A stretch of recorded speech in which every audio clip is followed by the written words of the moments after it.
حضرت عمر فاروق رضی اللہ تعالیٰ عنہ جب خلیفہ بنے تو آپ نے سب سے پہلے عراق کو فتح کرنے کی طرف توجہ دی۔ عراق اس وقت میں فارس کی سلطنت کا کیپٹل یعنی پایہ تخت سمجھا جاتا تھا۔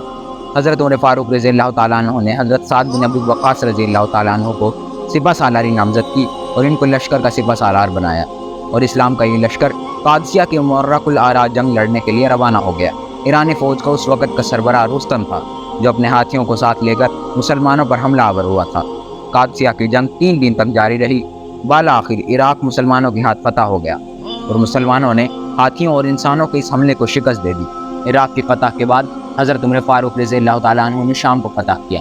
شام کا دارالحکومت دمشق سب سے پہلے فتح ہوا اور مسلمانوں کو شام پر حکومت مل گئی۔ اس کے بعد موجودہ اردن، جو اس وقت شام کا حصہ ہوتا تھا، یہ فتح ہوا اور اردن پر مسلمانوں کی حکومت آئی۔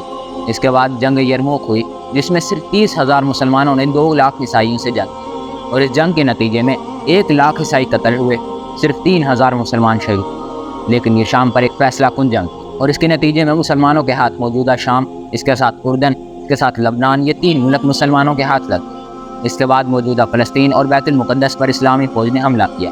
حضرت عمر فاروق رضی اللہ تعالیٰ عنہ کے حکم پر فلسطین مسلمانوں نے فتح کر لیا۔ ایک طرف یہ سارے علاقے فتح ہوئے اور دوسری طرف حضرت عمر فاروق رضی اللہ تعالیٰ عنہ نے اسلامی لشکر کو ایران میں داخل ہونے کا حکم دے دیا۔ ایران کے علاقے اصفہان اور رائے یہ سب فتح ہو گئے، اور یوں اسلامی لشکر حضرت عمر فاروق رضی اللہ تعالیٰ عنہ کے دور میں ایران فتح کرنے میں کامیاب ہو گیا۔ اگلا ملک جو حضرت عمر فاروق رضی اللہ تعالیٰ عنہ کے دور میں فتح ہوا وہ آذربائیجان تھا، جسے فتح کیا گیا۔ پاکستان کے علاقے صوبہ بلوچستان کا علاقہ مکران، یہ وہ علاقہ ہے جسے حضرت عمر فاروق رضی اللہ تعالیٰ عنہ کے دور میں فتح کیا گیا، اور الحمدللہ یہ علاقہ اس وقت سے اب تک مسلمانوں کے پاس ہے۔ اس کے بعد اسلامی لشکر مصر کی طرف متوجہ ہوا، اور مصر بھی حضرت عمر فاروق رضی اللہ تعالیٰ عنہ کے دور میں فتح ہو گیا۔ ارمینیا ایک نمایاں ملک آذربائیجان کے ساتھ ہے۔ اس ملک میں اسلامی لشکر داخل ہوا، لیکن اسلامی لشکر ابھی جنگ لڑ رہا تھا کہ اسی دوران حضرت عمر فاروق رضی اللہ تعالیٰ عنہ کی شہادت کی خبر آ گئی۔ حضرت عمر فاروق رضی اللہ تعالیٰ عنہ کے اس دور خلافت میں اسلامی خلافت کی حدود 22,51,000 مربع میل سے آگے تک پھیل گئی۔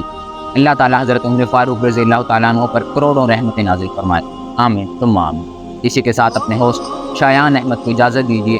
اگر ویڈیو اچھی لگی ہو تو لائک، شیئر اینڈ سبسکرائب ضرور کیجیے گا۔ اللہ حافظ۔